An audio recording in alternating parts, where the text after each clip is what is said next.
आपकी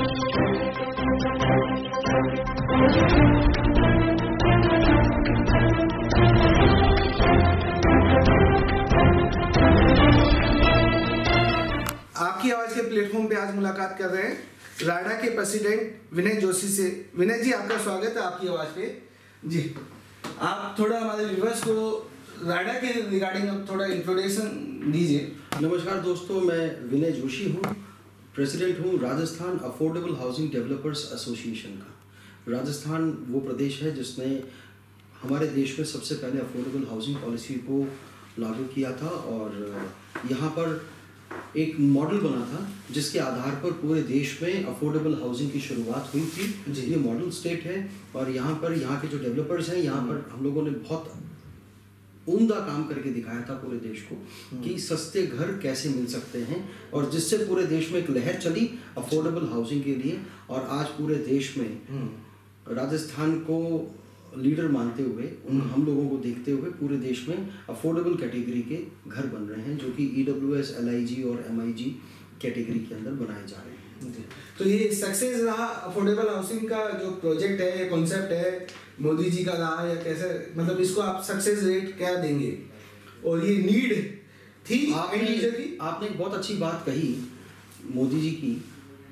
हमारे जो माननीय प्रधानमंत्री जी हैं, उनका सपना है 2022 तक सबको घर देने का। जी, जो सपना 2009 के अंदर अफोर्डेबल हाउसिंग पॉलिसी के रूप में जारी हुआ था, उसी चीज को आगे बढ़ाया गया प्रधानमंत्री आवास योजना का नाम दे करके, जो कि बहुत ही अभिन्न योजना है, बहुत ही अद्भुत योजना है, जिसमें सब लोगों को घर मिलने की उम्मीद है।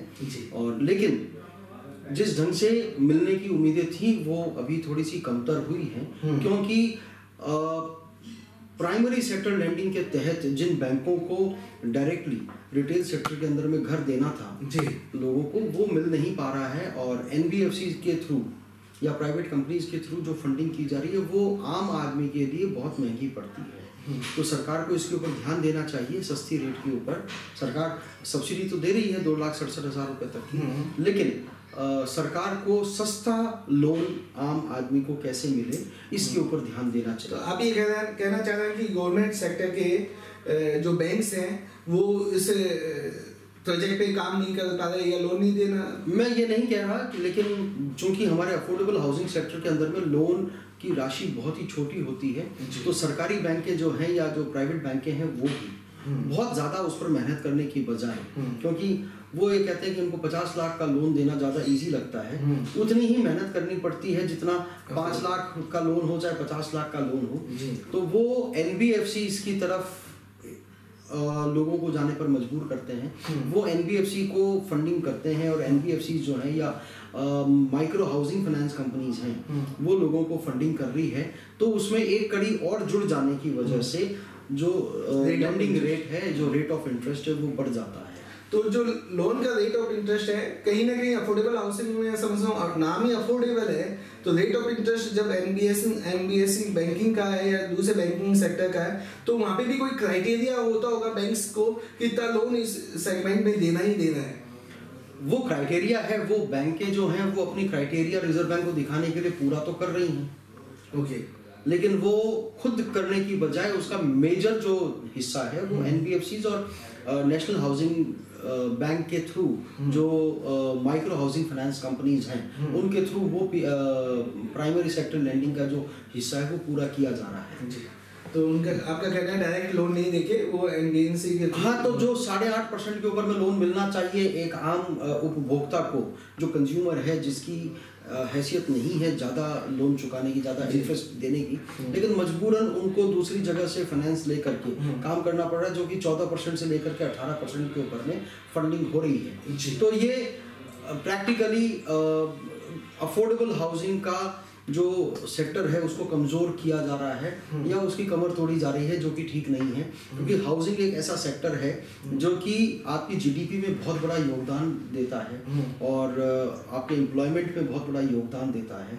और जब एक घर बनता है, चाहे वो अमीर का बने चाहे गरीब का बने, लेकिन उससे हज़ारों इंडस्ट्रीज चलती हैं।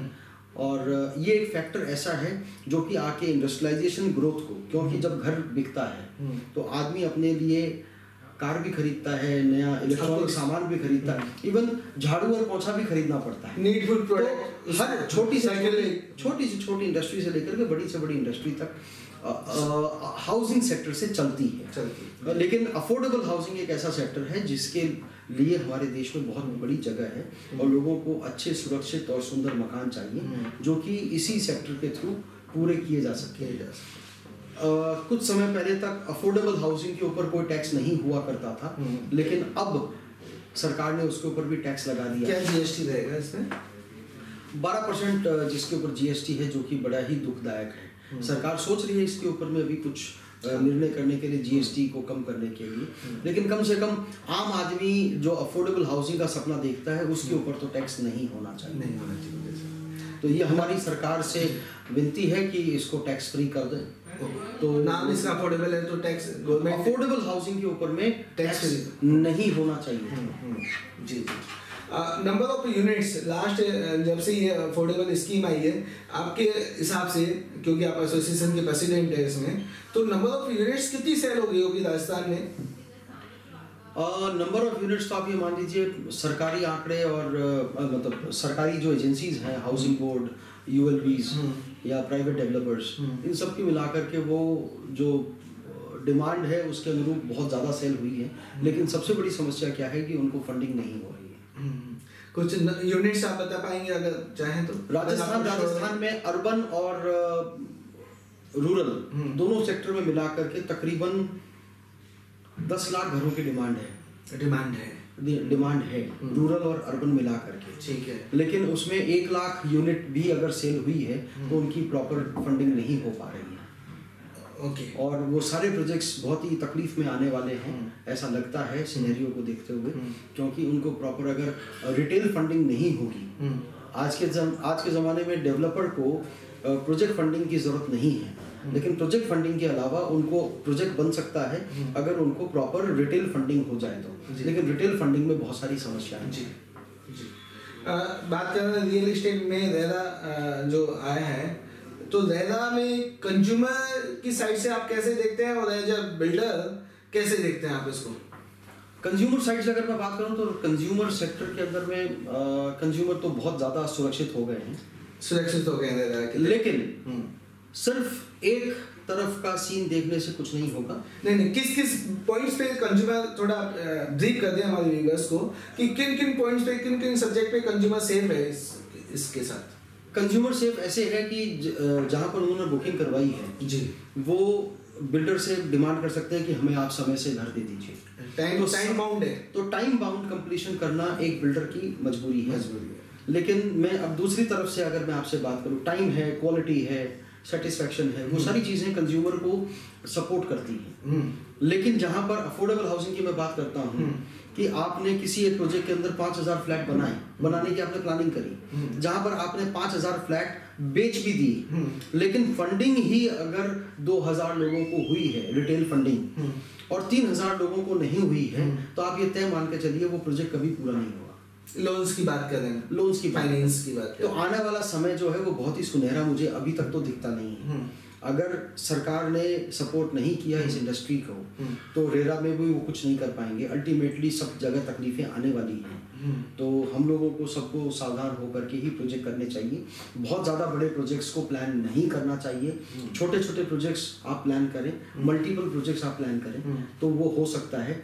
प्रोजेक्ट्स को आप फ्रेगमेंट करके प्लान करेंगे तो आप जीवित रह सकते हैं आने वाले समय में। नहीं तो अगर आपने बहुत बड़े और बहुत ही महत्वाकांक्षी प्रोजेक्ट्स प्लान कर लिए तो जो फंडिंग नहीं हो रही है तो एक विशियस साइकिल के अंदर में आप फंस जाएंगे। तो उसमें आपको छोटे प्रोजेक्ट्स लेकर के ही काम करना। वापस कंज्यूमर पे आ जाते हैं विनय जी। कंज्यूमर में टाइम बाउंड तो प्रोटेक्शन है ही, उसके अलावा क्या क्या प्रोटेक्शन है कंज्यूमर आप मतलब देख रहे हैं? मैंने आपको कहा अभी जैसे टाइम का वो है, उनके पास प्रोटेक्शन है, क्वालिटी का प्रोटेक्शन है। क्वालिटी को कैसे डिस्क्राइब करेंगे, क्वालिटी के प्रोटेक्शन को? क्वालिटी तो हमारे जो सिविल कोड में लिखी हुई है, कंस्ट्रक्शन की कोड के अंदर, उसको हमको फॉलो करना पड़ता है।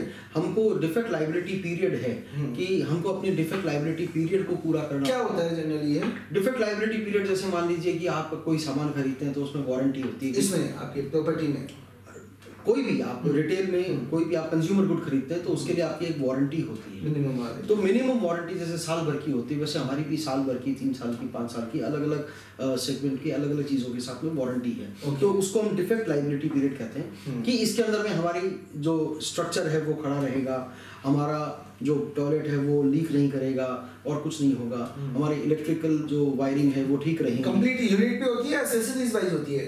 नहीं, कंप्लीट यूनिट क्यों, complete unit as a package, as a whole वो होता है। और उसके अंदर आपको डिफेक्ट लायबिलिटी पीरियड बिल्डर को पूरा करना है। और कोई भी चीज़ 100 साल के लिए नहीं बनती, और टेक्निकल चीज़ें हैं, कभी भी कुछ खराबी आ सकती है, लेकिन एक लिमिटेड पीरियड के लिए वो उसको पूरा करना पड़ेगा। तो उसके अंदर में कोई अगर खराबी आती है तो डेवलपर को अपने पास से उसको रिपेयर करके, तो इसका मतलब क्वालिटी के लिए आप इंश्योर है, इंश्योर नहीं है, अश्योर हो सकते हैं, क्योंकि शब्दों का बहुत बड़ा फेर है। आप गारंटी नहीं मिलती, वारंटी मिलती है, और आप इंश्योर्ड नहीं है, अश्योर्ड है, आप अश्योर्ड रह सकते हैं। रेरा इसमें आपकी मदद करते हैं जी। बिल्डर की साइड से क्या क्या, जैसे आपने कहा फाइनेंस का बहुत मेजर पेन है, मेजर रोल रहता है सारे प्रोजेक्ट्स, आइदर वो अफोर्डेबल हो या नॉन अफोर्डेबल हो। तो इसके अलावा बिल्डर की साइड से, आप खुद बिल्डर भी हैं, काफी टाइम से काम कर रहे हैं, तो बिल्डर की साइड से क्या क्या पेन है जो आप हमारे इस पे प्लेटफॉर्म पे बताना चाहेंगे? और वो पेन कौन कौन सी, अगर गवर्नमेंट बॉडीज या गवर्नमेंट अथॉरिटीज के थ्रू अगर जस्टिफाई करना चाहे तो और बेटर रहेगा? टाइम बाउंड कंप्लीशन अगर आप चाहते हैं तो टाइम बाउंड अप्रूवल्स भी गवर्नमेंट के साइड से अप्लाई होने चाहिए बैंकिंग सेक्टर से। अप्रूवल्स, प्लान अप्रूवल्स हैं, फायर की एनओसी है, आपके एयरपोर्ट से क्लियरेंस है। शायद ज्यादा ही गवर्नमेंट अब उस साइड अभी सुनने में है। हाँ, जब गवर्नमेंट पूरा कर लेगी तो आप बिल्डर से बात करिएगा कि आप भी टाइम से कंप्लीट करिए। एक साइड का नहीं हो सकता, आपको एक साइड का नहीं हो सकता। जब अप्रूवल्स टाइम से आ जाएंगे, जब सारी चीजें टाइम से होने लग जाती हैं, तो सारी चीजें अपने आप टाइम से होने लग जाती हैं। जी। तो बहुत सारी चीजें हैं जिसको टाइम से होने के लिए बहुत सारे फैक्टर्स होते हैं। लेकिन हाँ, सारी बिल्डर लॉबी इस चीज के लिए प्रतिबद्ध है कि हम सारी चीजों को टाइम से हम फॉलो कर लें और टाइम से हम डिलीवर करने की कोशिश करें। अब जैसे सुप्रीम कोर्ट ने बंद कर रखी है बजरी, पिछले 1-1.5 साल से बजरी बंद है जी। और अगर बजरी ही बंद हो जाएगी, विच इज अ इम्पोर्टेंट